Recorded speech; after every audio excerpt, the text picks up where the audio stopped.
Hello, everyone. Welcome in to our webinar on better data, better decisions, how Tuffaloy gets more from Epicor with MachineMetrics. Thank you all for being here and dedicating some of your time today for learning. Our topic today focuses on taking data that everyone has, but making it information, allowing you to make decisions. Every machine shop has data in a format, but does it present information to you that lets you make decisions based on that information? You should leave here today with a clear picture of what faster, more reliable production decisions are worth to your operations. Okay, next slide, please. Okay, today you're going to be hearing from our partner, MachineMetrics, and their customer, Tuffaloy. Our speakers are from MachineMetrics. We have Paul Richards. He's a software engineer with them, and he's been on that team for over 6 years. From Tuffaloy, we have Jared Talladay, and Jared is the operations manager in Greer, South Carolina, where he leads the production operations, continuous improvement, and data-driven decision-making across their CNC manufacturing cells. Next slide, please. Okay. We've built an hour here where there's a lot of content to go over, and Paul will be presenting the problem statement. Then the bulk of our time will be on sections 3 and 4, and that's Jared's story. In terms of Q&A, we are going to do Q&A live at the end, and we welcome you to put your questions into the Q&A in the platform, and our speakers will answer those at the end. Okay. Finally, please note that we will have a recording of this webinar posted on YouTube in a few days from now. All right, Paul, I'll turn it over to you. Set the stage for us. Yeah, excellent. Thank you, Mary Chris. Yeah, I'm Paul, everybody. Nice to meet you all, or for you all to see me today. Welcome. So yeah, I'll start off with the current state. And here we have a quote that we're going to take from Bain & Company, and they found that 88% of their business transformations failed to achieve their original ambitions. Their words were a crisis of execution, where technology stacks get more and more complex without actually improving performance at all. So we found, we see that every week at Epicor shops. The ERP is doing its job, the standard is there, the schedules are there, the bill of materials are there, but what's actually happening on the spindle is still reported on a labor ticket 8 hours after the fact. Standards haven't been touched in 15 years, scrap gets reported when somebody remembers, and night shifts run pretty blind. So the gap between the Epicor plans and your plan for the shop and what's actually happening on the shop floor, that's what we call the execution gap. And we find that it's the biggest cost that shops really aren't measuring today. MachineMetrics closes that gap by pulling in real-time data from your machines and pushing it back to Epicor automatically. So your Epicor investment isn't getting replaced, you're amplifying it. One of the ways that we do that, we have what we call the Core 4 MES capabilities, which is kind of where we lock in on how to amplify your MES strategy. It starts with factory floor scheduling, so real-time dynamic scheduling. You can change it on the fly. It's based on your machine data as parts are coming off the machine, as your machine is active, as you move through your shifts. Job tracking with work order management, where you're able to prioritize your job, make those changes to the schedule on the fly, digitize your progress, and hook up some real-time alerting. Downtime tracking and classifying your downtime, why your machine is down, and we'll see a little bit in the future in Jared's conversation here why this is so important and what decisions they've been able to make off of this. And then, of course, OEE and production analytics. Once you've made your parts, how are you doing? Are you running to what you expected to? Auto tracking production updates through your MES, delivering ready-to-use reports whenever you need them. This diagram here shows off a little bit more about kind of how that flow works, right? Where MachineMetrics here really is the platform that's pulling in live data from your machines real time as it's happening. Data, production orders, standards, labor tickets, everything from your connector, and communicating with those in both directions in real time, so that your ERP Epicor is getting that information as it happens and being informed by the real machine data. And so that's how this Core 4 kind of works into here. And then we'll see some other features and some other use cases where once you've really got the Core 4 nailed, there's a whole lot more you can do, right? We're a platform and increasingly a developer platform more and more so. And there's other tools that you can build in baked into the product as well, like report builders, configurable dashboards, and tool anomaly detection. But we're really going to be focused on the core four today, which is really amplifying your MES experience. And with that in mind, Jared Talladay, as was introduced, he spent the last 18 months closing his execution gap on Epicor Kinetic. He started on the floor as a machinist and now operations manager, right? So he's seen it from both sides. Jared, take it away. Thank you, Paul. Hello, everyone. Like Paul said, I'm Jared Talladay. I'm the operations manager here at Tuffaloy. Before that, I was a continuous improvement engineer, and before that, I was a CNC machinist. Tuffaloy has been around since 1937, making resistance welding parts for various industries. We are primarily a CNC machine shop. We have 19 CNC lathes and 4 mills that we run production on. And while we do some milling work, most of the parts we make are made on our lathes. That's why it was important for us to connect 14 of our most used lathes to MachineMetrics. So we have more machines than just the 14 that are connected, but we started with our biggest production machines. Like I said, I started here as a CNC machinist in 2015. So being out on the floor, I was able to see some of the problems that you typically see on a shop floor firsthand. And my first project as a continuous improvement engineer was the MachineMetrics connection and integration with Epicor. But before I talk about that, I'm going to walk through some of the issues we were having that led us to that decision. Okay, so let's talk about cycle times first. On our traveler that we print, when we print a job traveler from the office and it goes out to the floor, you can see the production standard for each operation. So our machining operation is typically our first operation, and we have a production standard for that machining operation. And for us, we use minutes per part. That's configurable in Epicor, but we use minutes per part for the machining ops. And when I was working at the machine, I would look at these numbers and notice that sometimes they were way different than the actual part-to-part time on the machine. And just as a comment, I mean, some variation is to be expected, but I was seeing numbers that were so different. The total runtime for that operation was sometimes 200 or 300% different. I found out later that a lot of these standards were carried over from before we started using Epicor and were never updated.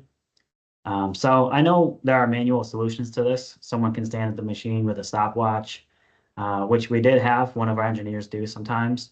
But here at Tuffaloy, we make over 6,000 unique parts, all with their own machining operation. So it wasn't really feasible to have someone collect accurate times for every part. And as you can imagine, our scheduling was inaccurate. The operations team wasn't able to accurately predict how long it would take for a job to move through the shop, and our orders were sometimes late. The other problem we had from an operations perspective is we didn't have a good idea of what really happened during labor activity. So just speaking of that, let's talk about downtime. So as Epicor users, most of you are, a lot of you are, I'm sure you're all familiar with what Epicor can see. When we think about labor activity, Epicor is able to see when an operation was started, when it was ended, and how many pieces were reported, whether that's good pieces or bad pieces. This is obviously essential information, but from an operations perspective, you can imagine how many things get missed within that labor detail. So looking for a tool, changing a bar for material, getting interrupted by another employee telling you about their weekend. These things happen, and you're never going to be able to eliminate all of these things, all of these downtime sources. But the important thing for us was at least being able to know what was going on and to be able to quantify it. It wasn't uncommon for a machinist to start setting up their operation, for example, and then realize they didn't have a gauge or a tool they were going to need for that job. Before, it was hard for us to know that was even happening. Unless someone told us about it, that they were looking for a gauge last night for a few hours, we might not know. And how much time were we losing to things like looking for a tool or manually loading a new bar? We couldn't quantify what we couldn't see. Next slide. So in order to quantify, you need good data. We run 2 off shifts, nights and weekends.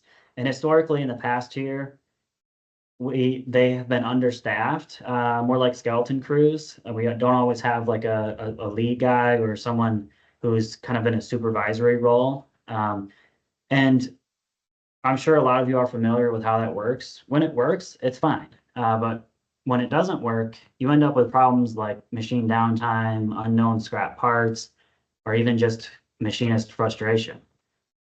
Let me give you some real examples. We have a 6 machine high volume Swiss cell is one of our machine cells. And we've always operated that cell with 3 shifts. So we have a day shift and a night shift and a weekend shift. And on our off shifts, nights and weekends, we had machinists making too many parts or making a lot of scrap parts and not reporting them. And remember, Epicor only sees what the employee reports when they close the labor activity. So if they reported 1,000 good parts and no scrap parts when they actually scrapped 500 parts, you can see how that would cause issues. We had a lot of cases where we would go to start a job, or the machinist would go to start a job, and they would find out there's no inventory on the rack to get started. And sometimes they didn't always check before starting that labor activity. So you can imagine having that problem there of having the added downtime to an operation that you weren't expecting. All of this to say, we were making decisions without really knowing what was actually happening. So, Paul, can you talk a little bit about why the integration was mandatory for us? Yeah, absolutely. Absolutely. So as you know, machine monitoring gives real-time data. You get the runtime, the downtime, the alarms, and you can run pretty far with that. But without tying that data to a job and operation in Epicor, like you were talking about, I started my job here, really that full run for the labor ticket, where the standards live, it's incomplete. The ERP integration wasn't just a nice to have. It really was the only way to close the loop between what does all this machine data mean to my production schedule, to my plan, and to what I want to iterate on. So understanding the importance of this data and the challenges that come with change management too, actually, it's also worth it to talk a bit about how we manage the rollout, the development and validation of the connector and all of that good stuff. Once we realized we had to have it for the data, yeah, Jared, maybe you want to talk a little bit about what that rollout looked like and what we did once we came to that realization. Yeah, rollout. So we're a pretty small shop. Like I said, we have 14 machines connected across 3 shifts. So we have about 8 to 10 operators, machinists on first shift. Across our connected machines, it's even less than that. So the important thing was just understanding that change can be difficult. And this was a pretty big change to the way that they do MES. They're used to using Epicor MES.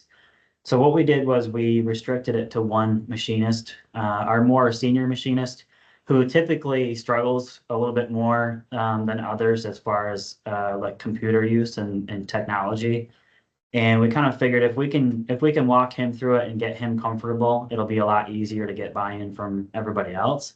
And yeah, that was kind of our plan. And then once he was comfortable, once we got the bugs ironed out, we ended up bringing that to the other operators. But a huge part of that was just the support from MachineMetrics during that time, and actually getting Paul here for an on-site visit for a few days to work out the final bugs before we rolled it out to the other machinists. Yeah, that certainly made all the difference. As I'm sure as all of you know, I'm sure your Epicor use cases are very nuanced, and you do certainly a lot of things in there, right? So being on the floor, being there with you guys, and really understanding, what the day means to you and how you want to look at it, certainly helped drive it home and really shaped the connector. So excellent trip. Cool. Yeah, so thank you for that. I think, Jared, anything else to touch on here? Well, if you want, I can go ahead and start walking through specific examples. If you go to the next slide, I can start talking about cycle times. Yeah, I think before I have you take that away and walk you through what changed for you guys, I'll talk a little bit more about the 4 things that come true and 4 principles as each of those portions of the execution gap closes. And the first one is exactly that, right? Actual cycle times here. So every machine part real cycle data, feeding Epicor standards, no more 15-year-old estimates. Your job progress is live, right? Not just this job is active, right? And we'll see as you show off, I think you'll show off some of the dashboard later, right? What it really looks like as these parts are running and really seeing what that means to be live on the shop floor. So we'll take a look at that. Closed loop data, right? We're really tracking the machine flows and going all the way back to Epicor. No more keeping a clipboard at the machine, right? And double entering that in Epicor and double checking everything, right? It's closed loop, it's digitized, and it's all synchronized together. All of that hopefully enabling you guys, as we see, to make decisions on facts, right? From machinists to the customer service, every role at the company hopefully has a positive hand in this data and is hopefully informing decisions more and more every day. So yeah, with that in mind, I'll pass it on to you and how you guys kind of moved through this process and closed the gap yourself. Okay, thanks, Paul. So kind of touched on some specific examples already, but let me go into kind of what happened after we got the integration set up. And everything was running smoothly. And it took us, like was said earlier, this has been about a year-long process that we've been able to have access to this data. So getting the machines connected didn't take time at all, but just having that year where we're building up that data and we can go back and look has been super helpful. So earlier I talked about how inaccurate cycle times can cause problems from an operations perspective. Well, now after the MachineMetrics integration, we have real-time data on cycle times coming from MachineMetrics, and we're able to update standards when a job is run or shortly after. We're not automatically updating standards in Epicor yet, but that is something on our roadmap. Right now, just having access to the data and making an informed decision on that cycle time update is kind of where we're at. But definitely foresee just moving that more towards automation in the future. This data is available to all of our departments, from engineering to customer service to floor supervisors and schedulers. And when our engineers are quoting similar parts to what we've run in the past, they can check MachineMetrics data for similar parts to get an accurate cycle time up front. So it improves quoting accuracy. This flow here on this slide is an example of what happens when we need to run samples for something outside of our typical part families, which is happening more and more lately. Our engineering team is able to pull the actual cycle time from the machine and update the standard in Epicor. They don't have to ask anyone or wait for feedback from a machinist or an applications engineer. Have there been a lot of surprises on the shop floor when you realize how far, I know you mentioned earlier that 200 to 300% variance in the standards. When you go through these and you see, how surprised have folks been when they see how far off things have drifted? Yeah, well, I think there's two things I'll say to that. So our star high volume cell, we run the most parts through that cell, and the cycle times were pretty close. But what it's been able to do for us is it's allowed us to really hone in on cycle times that have gotten worse over time and be able to address that out of the machine in real time.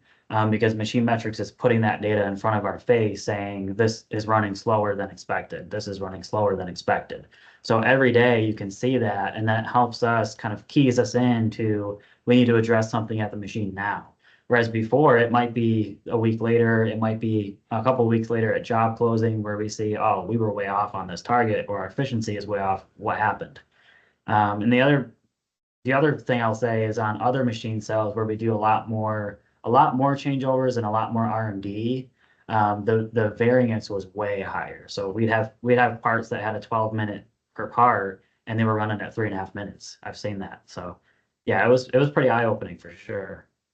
Yeah, also hopefully, the ability, you guys have cells that run a similar capability, right? So also the ability to tease out, is this a machine specific problem, or is this a quoting and expectation problem, right? Exactly. Yep, and helping us see, just talking about different machine cells, helping us get a little bit more intelligent with routing and Epicor and where we put things for sure. Nice. Excellent. Okay, so let's talk a little bit about the customer service department. So we talked about engineering. A huge win for the customer service department was that they have access to this real-time operation data now. Our customer service before always had a hard time getting updated information on jobs when a customer was asking for it. So you walk it through the process, a customer calls wondering if they can expedite an order. And the customer service team needs to be able to contact the operations team, and they need to understand what's going on at the machine. And before, there was a lot of back and forth. We had to go out to the shop floor. We had to follow up through multiple different people. Now they have a screen in their department on a monitor that shows them this exact dashboard. So comparing this to what Epicor could show you before, which was when an operation was active, they can now see how many pieces have been completed on an operation, how much time is left, and what's actually going on with a machine. And another note here, the time that's estimated remaining, that's a real estimation given from MachineMetrics based on the real part-to-part time now. Whereas before in Epicor, we kind of had to rely on that production standard, which, as we've covered, may or may not be accurate. So compare that to trying to predict time remaining with outdated standards and no visibility of machine downtimes. Yeah, that's cool. That's a really good example of everybody at the company really having a hand in getting value out of that data. Thank you. Thanks for sharing that one. Yeah. So because of this visibility, we were able to make a capital expense decision regarding our manual bar fed machines. So that's a real example of just putting the data to work. In our high volume Swiss cell, we have always had magazine style bar feeders, but we have 6 other CNC lathes on that, in that group on that wall, that have always used manual bar feeders. So what that means is for a bar fed lathe is that you calculate how many parts you run out of one bar, you run that whole bar out, and when it's finished, you need to take the remnant out, you need to load a new bar in, run the bar load cycle on the machine, and then you can start the machine up and keep running. Well, we knew we were losing time to manually loading bars, but what this allowed us to do is be able to quantify that time that we were losing to that. So with MachineMetrics, we were able to actually automatically tag the downtime of bar change based on machine conditions and parameters. We were able to see that we were losing on average 10 hours per month on every machine due to loading bars manually. So last year, we made the decision to replace all of our manual bar feeders with magazine-style automatic bar loaders, and we virtually eliminated that downtime.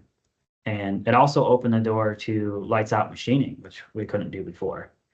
So this chart here was actually pulled using MachineMetrics AI tool, Max, and I don't mind plugging that at all. It's super helpful and easy to use.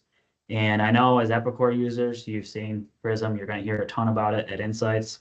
But I just want to plug Max, the AI tool on MachineMetrics, because being able to query against that real-time data from the machine has been super helpful. I mean, it took 30 seconds to a minute to make this chart. Yeah, this is every continuous improvement manager stream too, right? To see a chart that just drops off straight like that. Had you guys been Right. considering the automatic bar feeders for a while and weren't quite sure if you were ready to make that capital expense? Exactly. Yeah, it was really just a question of how much time are we losing to changing bar feeders. Yeah, and then you see the numbers here, right? Got a dollar sign attached right there. Yep. Practically. Cool. Exactly. Okay, so let's talk about operator-facing dashboards for a second, because what I was able to do after the integration was live was put screens out on the shop floor that presented that data clearly for the operators to see. And going back to something I said before about running into problems with scrap reporting and people, machinists on off shifts reporting, kind of manually adjusting their numbers when they submitted that labor into Epicor, and us in the, up front in the office, the operations team, not really knowing, we would get to job closing and see a mismatch between what was run on the machine and what we are able to ship or what shows up at, secondary operations. So it was a problem for sure. But when we rolled MachineMetrics out, for example, just to the high volume cell, I had a conversation with the machinist and I explained how everything works, and I showed them exactly what we can see now. So it wasn't hidden, it wasn't a secret, it wasn't anything like that. I walked them through the dashboard, I walked them through the machine data that we could pull, showed them how everything works. And I made sure they understood that MachineMetrics was going to count every part coming off of the machine automatically. They don't need to do that. I also made sure they understood that if the automatic count wasn't right for any reason, they need to let me know and we'll fix it. But the important thing here is that if they ran scrap parts on the machine, they would need to report those parts as scrap through the MachineMetrics MES. Otherwise, they'll get reported as good parts. So I will say this was a little uncomfortable at first for the machinists. They were used to doing things their own way, and change is hard. But just talking them through it and helping them the main thing was helping them trust that this was going to work. There wasn't really a lot of trust that it would count parts correctly, or the count would be off. So it took a little while for them to build that trust in the system. But at the end of that, it did actually make their shift closing process easier, because they didn't have to go from machine to machine writing on a Post-it note how many parts they made. So, and keep in mind, this is one machinist running all 6 machines. So it's a lot to keep track of for sure. But the results speak for themselves. I mentioned before how hard it was to maintain an accurate inventory count. And since the MachineMetrics integration, we've seen 85% less inventory corrected from 24 to 25. Yeah, I mean, I gotta imagine that's time for people in the office. It's time for people, not realizing that they don't have enough inventory in their bin to run a job because the numbers are off, right? So that's gonna be hopefully a positive experience for everybody involved. And I know we'll talk about culture in a little bit as well. So excellent. Yeah. Support response time. This is a cool one. Yeah, so this was kind of something I wanted to include that was kind of born out of the MachineMetrics integration. So just talking about a shop environment in general, everyone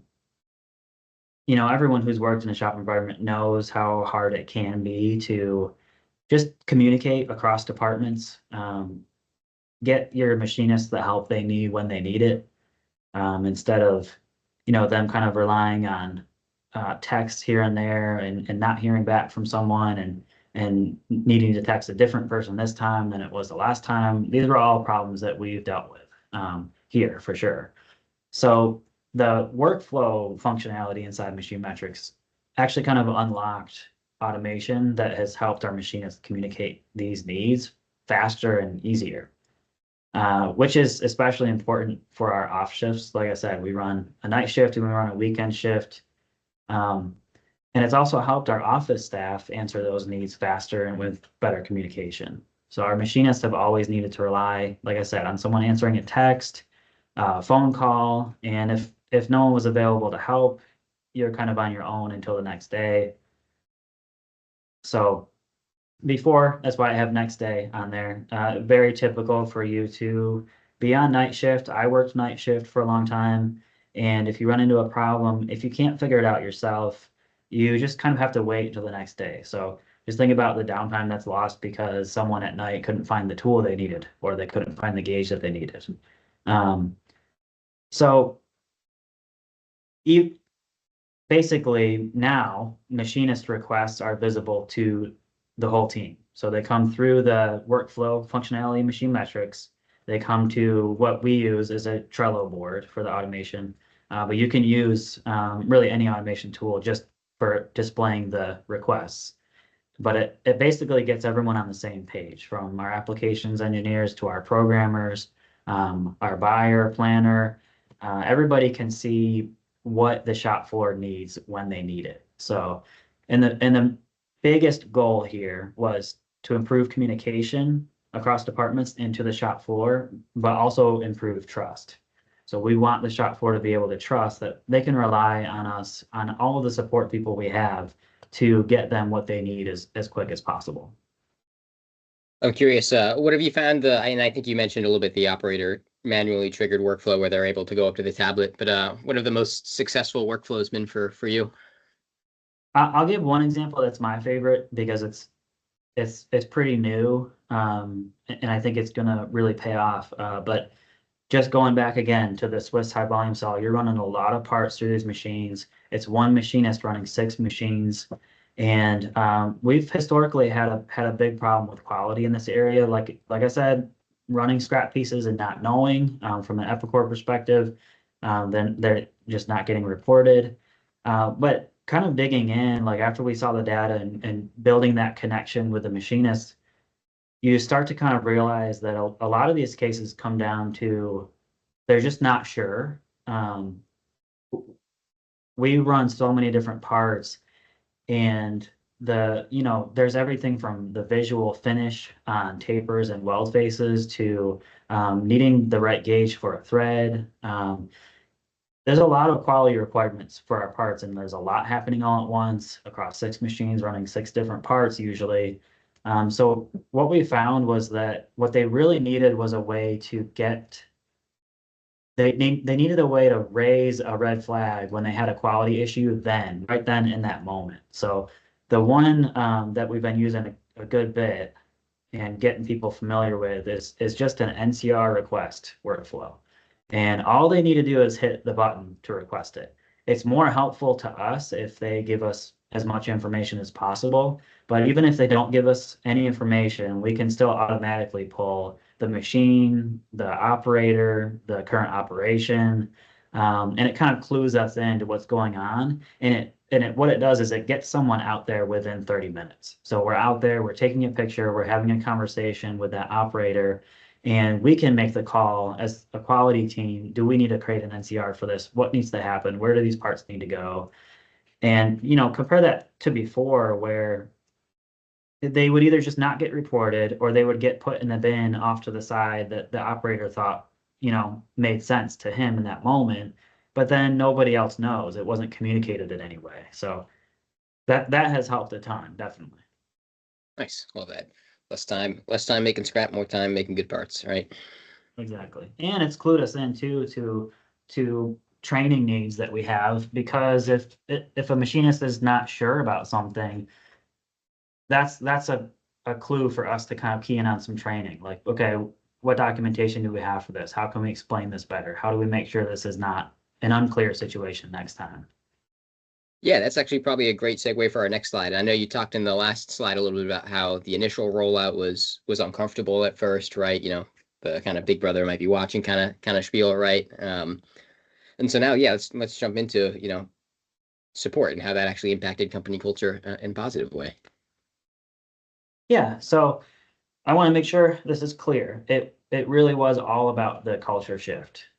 And we kind of understood before getting into this project how the challenges we were going to face, and how anytime you talk about shifting the culture or even kind of identifying what the culture is, it can be a challenge for sure. I'm sure a lot of you have come up against that. But the most important thing we wanted to work toward was support for our machinists. So it might look different for you in your environment, in your shop, but we're a machine shop first and foremost. And our machinists are how we make money. It's, machinists are the ones making the parts. They're the first op on every job. So for us, like I said, it was really all about the culture shift. And I've talked a lot about machines and the technology of MachineMetrics, Epicor, but at the end of the day, it's all about people. We're trying to do a good job and take pride in what we do, and that's really where everybody is at. You come to work and you want to do a good job. You want to not only do you want to do a good job, but you want to understand how to do a good job. I know what it's like as a machinist to feel like you don't have the support you need to do your job well. And I've seen how, on the other hand, decisions made without enough communication can be damaging to a team environment. And culture shift is not easy. It's not quick. The one thing I'll say is that you can't rush something like this.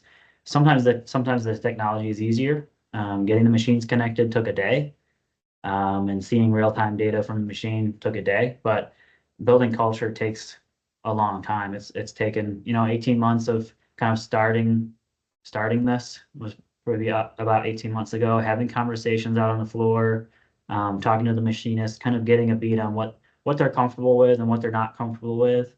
But yeah, the most important thing was framing it around support instead of blame. So you can see how like the problems I've talked about coming from off shifts and with the scrap reporting and downtimes, it's really easy for those things to create an environment of blame where it's just it's somebody's fault, or whose fault is it, or they always do that, that kind of thing.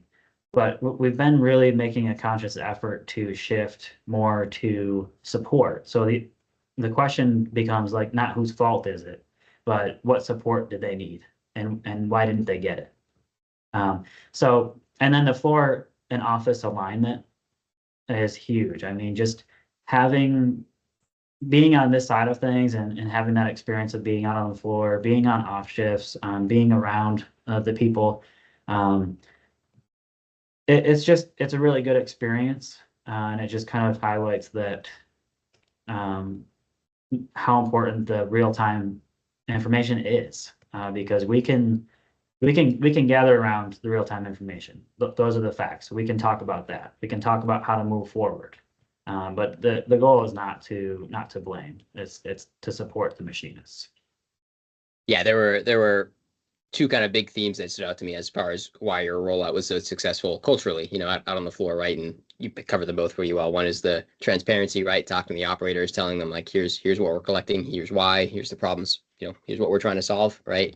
And then yeah, that feeling of support, and hopefully everybody takes pride in the improvement.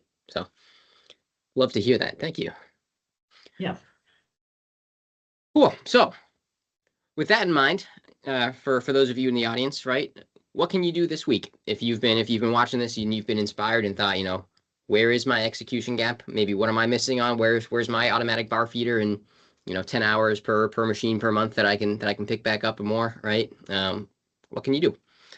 So first, you can audit your standards, right? We talked a lot about variance. I'm sure you guys are probably out there running, you got your stopwatches and running some time studies already, right? How many are estimated versus measured, right? How close are you to your standards across the board? What are your blind spots during active labor? If you've got a job running for 10 hours, for those 10 hours, were you active for 10? Were you active for 7? Do you know why you are out for most of the time? For your night shift, how confident are you in the quantities and scrap being reported? How confident are you in the material that's being drawn, and really what's the data that you have now? How confident are you? Start small. Pick the cell with the most variability, or pick the cell that you really want to dig into that information the most on. 2 machines, 1 operator. Really just start to dive down on where can I start to improve, and from there you'll be set to quantify the gap, right? Once you've got the time, you've got the numbers. How much money is this costing me? How much can I save? And that's what we're here for. So with that in mind, we'll talk about what's next. Okay. Thank you, Paul. Thank you very much. Thank you, Jared. What Jared's described here is a pattern that we see across Epicor manufacturing customers, which is the need to make data into information that's usable. So as this slide will show you, Epicor is the system of record. It tells you what should happen. MachineMetrics is the execution layer, and it tells you what is actually happening. And then Creative is the partner to you both. And we are here to support you on your journey to connecting these for a complete picture to make faster, more confident decisions. So with that, let's head into Q&A. Okay, we've got a handful of questions here for both of you. And I will just start here with the first one. This one's for you, Jared. Did you consider other options before MachineMetrics? Why MachineMetrics? Yeah, this is a good one. So like I said, this was my first project as a continuous improvement engineer. I kind of went out and did some research and put some names on a list, and we had a few, and then we did end up going with a different company and got pretty far along. So one thing I'll say is this is a pretty common space right now, getting real-time data from the machine. And nowadays, these modern CNC machines make it easy to collect real-time data. That's nothing new, but we knew before going into this that our ERP integration was going to be super important. So we didn't really understand all of the details about how it was going to work, whether it was going to be unidirectional, bidirectional, and how that data was going to flow back and forth. But we did understand that we wanted the real-time machine data connected to the Epicor data. We wanted them together in partnership. And the only reason why we didn't finish with the first company was really that it was going to be a lot of legwork on our end, really my end, to get the integration set up, kind of figuring out their API on my own. And the one thing I noticed before we even started a trial with MachineMetrics is all of their API documentation is online. It was accessible before we were even a customer. So that was huge. I mean, that sold me right there. And then once we got started with the trial, just having the support from MachineMetrics was a complete game changer. The support from Paul and their team, anytime we had a bug or an issue, just getting that feedback right away. I mean, I can give an example, not to blow Paul up too much, but we had an issue last year. It was our last known bug, was in October, I think. And I was trying to get a new machine connected, and it was on the same resource group in Epicor, and it kind of threw some things off, and labor tickets stopped going through. And I was literally like writing an email to Paul to kind of get an answer, and he emailed me before I could send it, and said, and was already keyed into what was going on, and hey, I'm working on it, and it was resolved within a day. So that's been huge. Okay. Appreciate that. I knew you were gonna say that one. Thank you. Yeah. Well, thank you. And how long from go live before you started seeing real value? Okay, yeah. This one's a little tricky because go live, I mean, I think it's helpful to separate like real-time machine data and the integration. So we had, like I said, we had real-time machine data that day. So we could instantly see, number one, and most importantly, is the machine running or is it not running? Are spindles turning or not turning? And before, the way we knew that information was we had to be on the floor looking at the lights, the tower lights. And if the lights are green, we're good. It gives you a good feeling, being up in the office. I see green lights. Well, I mean, green lights, I mean, you're just kind of basing it off of one quick glance out on the floor. You really don't, that doesn't give you a good grasp of what's actually happening. I mean, we found out that the machinists know how to make the light green even when the spindles aren't turning. So that was a big eye opener immediately, was just having that information and being able to put a number to that feeling of, are the lights green or not green? So now it's on a dashboard and it's green or orange or red, and we set those limits. So I think having that was huge. And then the integration piece, just once we get that, the bugs worked out and we're able to trust that data, being able to go back and look at a timeline from a job is huge. I mean, we can, if we're having trouble with a job, we can say, well, let's go back and look at how it ran in production analytics. Let's see how it ran on other machines. And it's all at our fingertips. So as far as time, I would say it was instantaneous from a real-time machine data perspective, and really the same. I mean, the integration took longer, but definitely the same, seeing value right away for sure. And what would you tell another Epicor shop that is on the fence? I would say that if anything I've said resonates with you, where you don't feel like you can trust fully your production standards in Epicor or the quantity being reported, it is really a game changer to have that actual information It's instantly valuable, but being able to have that historic data of looking back and seeing how a part to part time changed over time at a machine. We were able to see, for example, in our star cell, that some of our highest running parts have slowed down over time, and kind of dig in and get a really good picture of what was going on with the machine, what maintenance do we need to perform, have the conversation with the operator.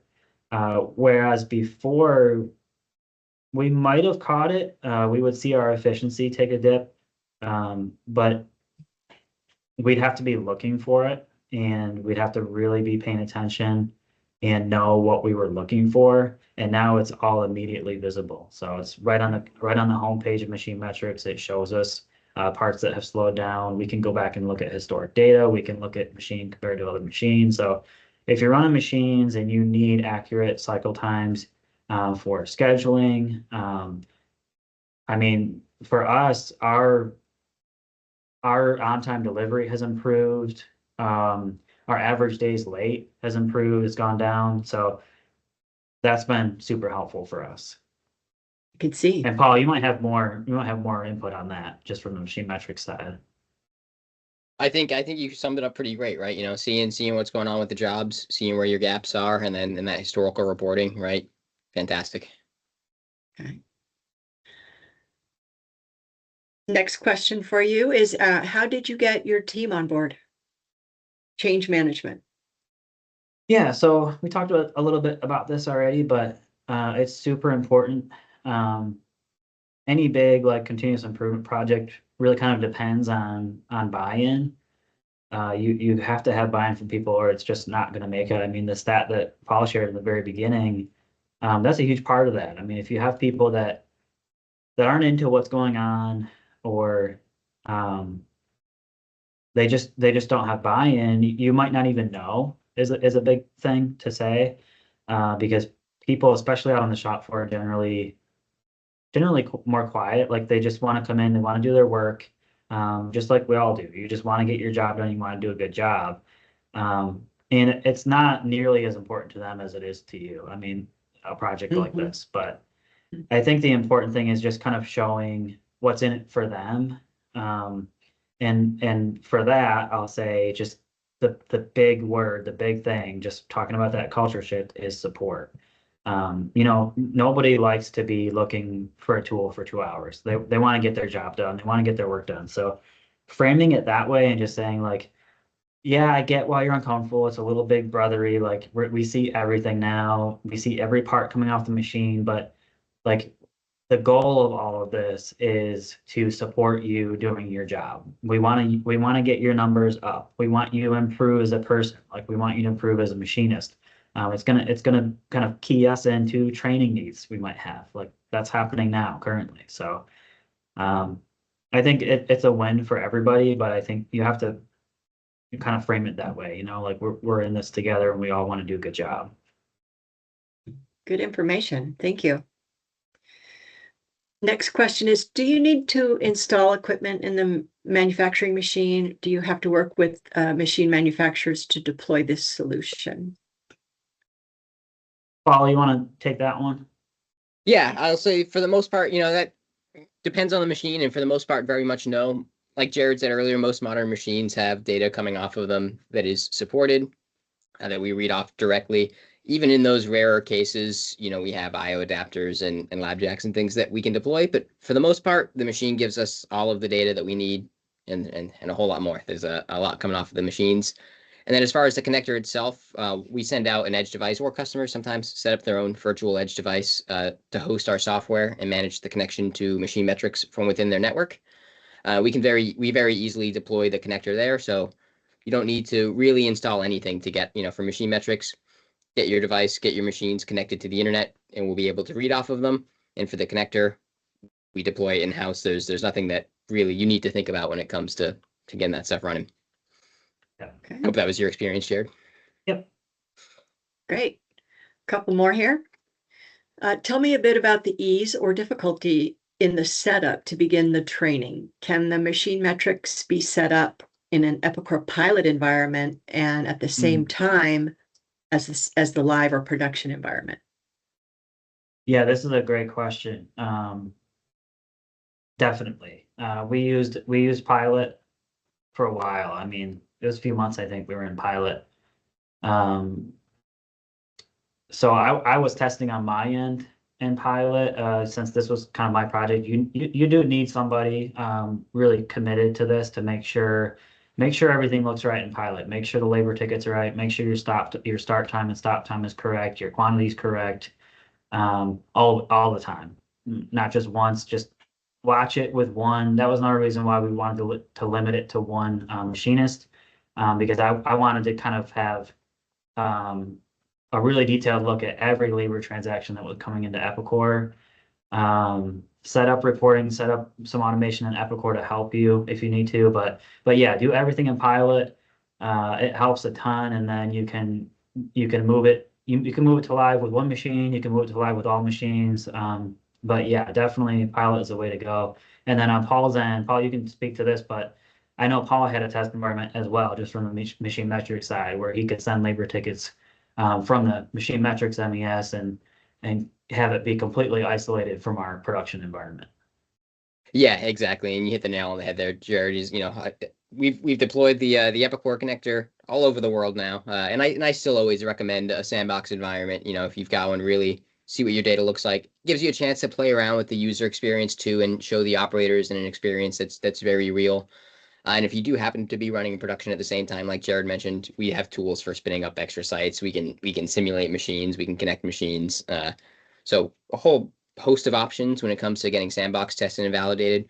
We always recommend it. It's always good to validate your data before making such an important step with such important data. And yeah, we support really any number of rollout options there. Thank you. Okay, one final question. And this one is, are you utilizing the scheduling and job board integration?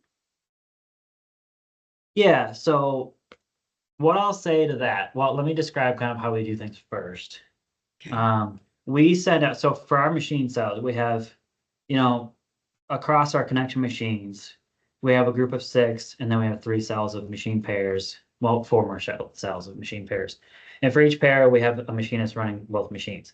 Well, we do infinite scheduling. They get a packet of jobs, and they kind of organize them. The machinist organizes them according to, what makes sense for the lowest changeover time. So let's keep the same materials together. Let's keep the same tooling together.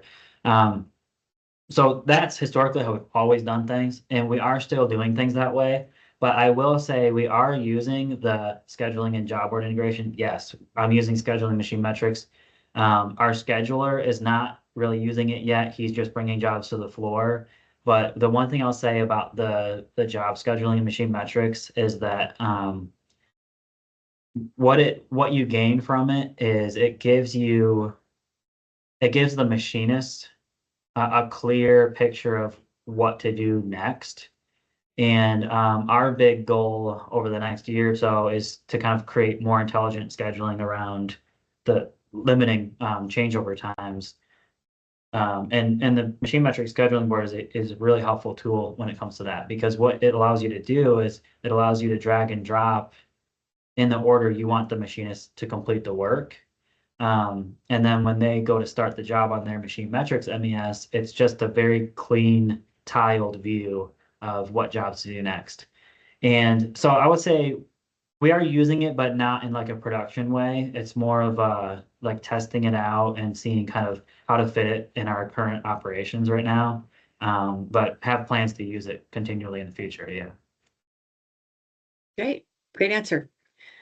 All right. Well, thank you all for your time today. And thank you to our speakers too for their insight and experience.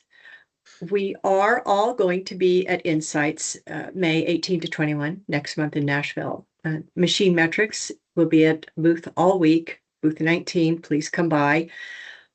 Jared himself will be there on Wednesday, the 20th, between 4 and 5 local time. So if you'd like to speak with him or meet him, please do come by. Okay. Thank you all again for your time today. Have a great day.